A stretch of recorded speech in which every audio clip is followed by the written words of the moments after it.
இன்றைய தலைப்பு செய்திகள். சிவகங்கை மண்ணில் இபிஎஸ் தேர்தல் பரப்புரை.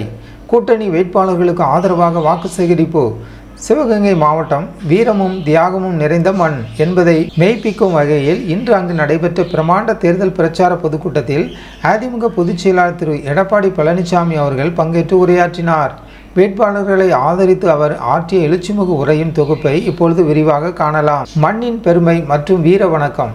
சிவகங்கை அரண்மனை வாயிலில் திரண்டிருந்த பல்லாயிரக்கணக்கான தொண்டர்கள் மத்தியில் உரையாற்றிய எடப்பாடி பழனிசாமி அவர்கள் சிவகங்கை மண்ணின் வரலாற்று சிறப்புகளை பெருமிதத்துடன் நினைவுகூர்ந்தார். இது வீரம் செறிந்த மண். ராணி வேலுநாச்சியார், மருது சகோதரர்கள் வாளுக்கு வேலி அம்பலம் மற்றும் வீரத்தாய் குயிலி போன்ற சுதந்திர போராட்ட தியாகிகள் வாழ்ந்த புனித பூமி என்று புகழாரம் சூட்டினார். இத்தகைய வரலாற்று சிறப்புமிக்க இடத்தில் நின்று மக்களிடையே பேசுவதை இறைவன் தனக்கு அளித்த மிகப்பெரிய வரமாக கருதுவதாக அவர் நெகிழ்ச்சியுடன் குறிப்பிட்டார். வேட்பாளர்கள் அறிமுகம் மற்றும் சாதனைகள். தேசிய ஜனநாயக கூட்டணியின் சார்பில் சிவகங்கை சட்டமன்ற தொகுதியில் போட்டியிடும் அதிமுக வேட்பாளர் திரு பி.ஆர். செந்தில்நாதன் அவர்களை அறிமுகப்படுத்தி பேசினார்.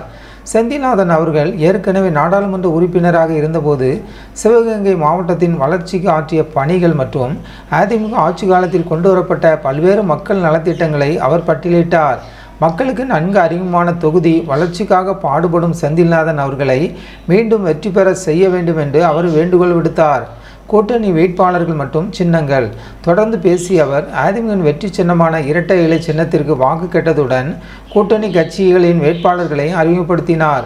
காரைக்குடி தொகுதியில் போட்டியிடும் அமமுக வேட்பாளர் திரு ஓகி பாண்டி அவர்களுக்கு குக்கர் சின்னத்தில் வாக்களிக்குமாறு கேட்டுக்கொண்டார். திருப்பத்தூர் மற்றும் மானாமதுரை தொகுதிகளில் போட்டியிடும் பாஜக வேட்பாளர்களுக்கு தாமரை சின்னத்தில் வாக்களித்து பெரும் வெற்றியை தேடித்தர வேண்டும் என வலியுறுத்தினார். பாரம்பரிய விளையாட்டுகளுக்கு ஆதரவு. சிவகங்கை மாவட்டத்தின் அடையாளமாக திகழும் ஜல்லிக்கட்டு மற்றும் வடமாடு மஞ்சு விரட்டு போன்ற வீர விளையாட்டுகளை பற்றி அவர் விரிவாக பேசினார். இந்த மண் வீரத்திற்கு சான்று ஜல்லிக்கட்டு வீரர்கள்தான் என்று பாராட்டிய அவர் இத்தகைய பாரம்பரிய விளையாட்டுகளை பாதுகாப்பதிலும் ஊக்கப்படுத்துவதிலும் அதிமுக எப்போதும் முன்னணியில் இருக்கும் என உறுதியளித்தார். ஜல்லிக்கட்டு போட்டிகள் சிறப்பாக நடைபெற அதிமுக அரசு செய்த உதவிகளையும் எதிர்கால திட்டங்களையும் அவர் சுட்டிக்காட்டினார்.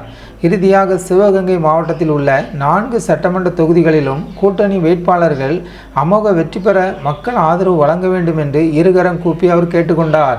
எடப்பாடி பழனிசாமியின் இந்த அனல் பறக்கும் பிரச்சாரத்தால் சிவகங்கை தேர்தல் களம் தற்போது சூடுபிடிக்க தொடங்கியுள்ளது. இதே போன்ற அரசியல் செய்திகளை தெரிந்து கொள்ள நமது ஜனநாயகம் டிவி சேனலை சப்ஸ்கிரைப் பண்ணுங்கள்.